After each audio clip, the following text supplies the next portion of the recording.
अस्सलामु अलैकुम। Welcome to एमरात।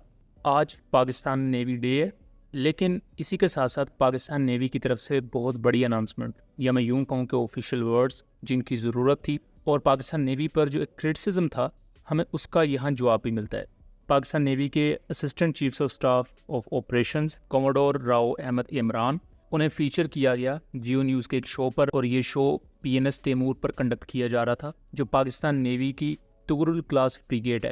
और पाकिस्तान नेवी की वो वाद फ्रिगेट्स हैं ये 4, जिन पर रैमजेट पावर्ड सुपरसोनिक मिसाइल्स लगे हुए हैं, और ये मिसाइल्स CM-302 हैं। पाकिस्तान नेवी के कोमोडोर ने ये बेसिकली बताया कि करंटली पाकिस्तान की जो एंटी-शिप कैपेबिलिटी है स्पेसिफिकली, उसमें पाकिस्तान सेल्फ रिलायंस की तरफ जा चुका है।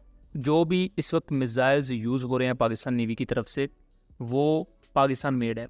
आपके तवसत से अपने आवाम तक पहुंचाना चाहूँगा कि इसमें हमारी ख़ुद इन्हिसारी और ख़ुद किफ़ालत का बहुत ज़्यादा हाथ है। अल्हम्दुलिल्लाह हमारे जो लॉन्ग रेंज वेक्टर्स हैं, अब उसके लिए हम दुनिया के किसी मुल्क पे डिपेंडेंट नहीं हैं। हमारे अपने दिफाई इदारे जो पाकिस्तान में पाकिस्तान की बनी हुई टेक्नोलॉजी को इस्तेमाल कर रहे हैं, उन्हीं के वेपन्स की हमारे पास टोटल रिलायंस है। तो इंक्लूडिंग मिसाइल्स, हर चीज़, मतलब मिसाइल्स की स्पेसिफिकली आपने बात की, ख़ास तौर पर इस जहत में हमारी कैपेबिलिटी अल्हम्दुलिल्लाह मैच करती है दुनिया के जो तरक्की याफ्ता तरीन ममालिक हैं। पीछे जो हमने तजर्बात किए हैं, पूरे यकीन से ये कह सकता हूँ कि हमारी टेक्नोलॉजी दुनिया के किसी भी तरक्की याफ्ता मुल्क के साथ पिच की जा सकती है। इसमें मुझे कोई कलाम नहीं है इस बात में।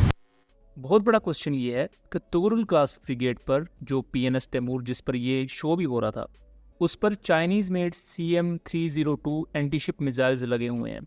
लेकिन पाकिस्तान नेवी के कोमोडोर का ये कहना वाज़े तौर पर कहीं ना कहीं ये हिंट दे रहा है कि पाकिस्तान CM-302 को TOT के तहत या तो अपने मुल्क में बना रहा है, या बहुत जल्द उसकी TOT आने वाली है, जिसकी वजह से इस मिसाइल को भी पाकिस्तान मेड कैटेगरी में डाल दिया गया है।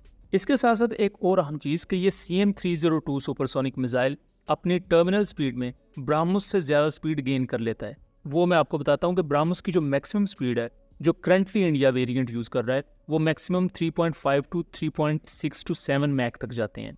लेकिन जो CM-302 है, ये अपनी टर्मिनल फेज़ में 4 मैक अचीव कर लेता है।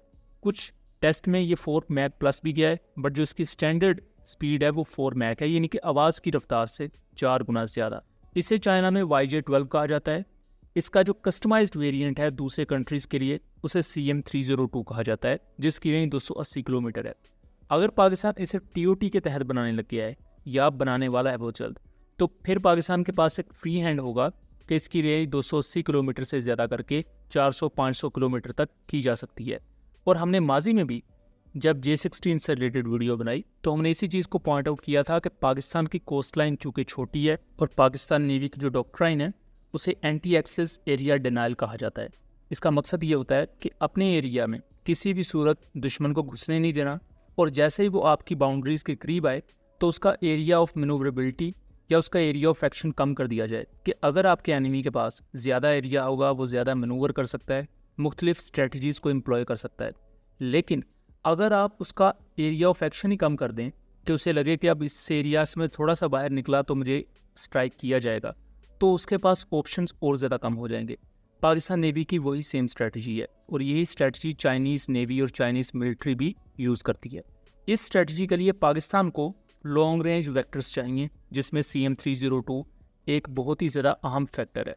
इसके साथ साथ हर्बा क्रूज़ मिसाइल्स हैं, जो कि रेंज के मामले में आपको मैसिव 700 किलोमीटर की रेंज देते हैं, लेकिन ये सबसोनिक मिसाइल्स हैं। फिर आपके पास आपकी जुल्फ़िकार क्लास फ्रिगेट्स हैं, उन पर C-802 मिसाइल्स लगे हुए हैं, जो 250 से 280 किलोमीटर तक की रेंज देते हैं। अगेन वो सबसोनिक मिसाइल्स हैं।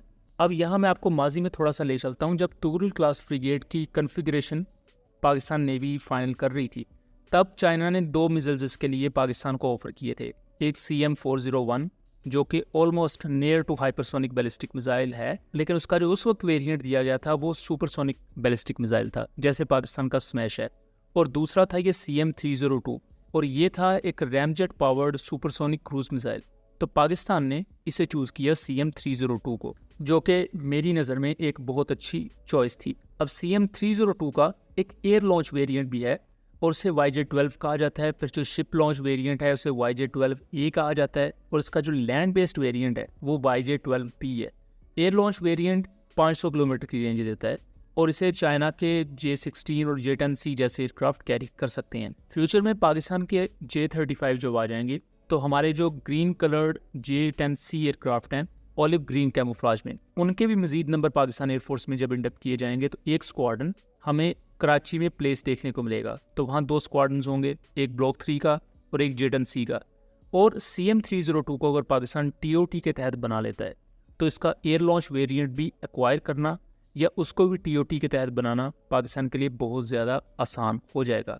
और वो ना सिर्फ शिप बेस्ड आपकी कैपेबिलिटी को बहुत ज़्यादा बेहतर करेगा, बल्कि जो एयर लॉन्च कैपेबिलिटीज़ अभी तक आपके पास CM-400 AKG है जो कि एक air launch hypersonic ballistic missile है, तो आपके पास एक ramjet powered supersonic cruise missile भी आ जाएगा सेम ब्राह्मोस की कैपेबिलिटी वाला, लेकिन उसकी टर्मिनल स्पीड ब्राह्मोस से भी ज़्यादा होगी जो कि उसे मजीद डेडली बना देगा। इसमें एक और अहम चीज़ कि ये बेदू सैटेलाइट नेविगेशन को यूज़ करता है जो चाइनीज़ सैटेलाइट्स हैं, और उनका कंट्रोल पाकिस्तान के लिए लेना कोई ज़्यादा मुश्किल नहीं है।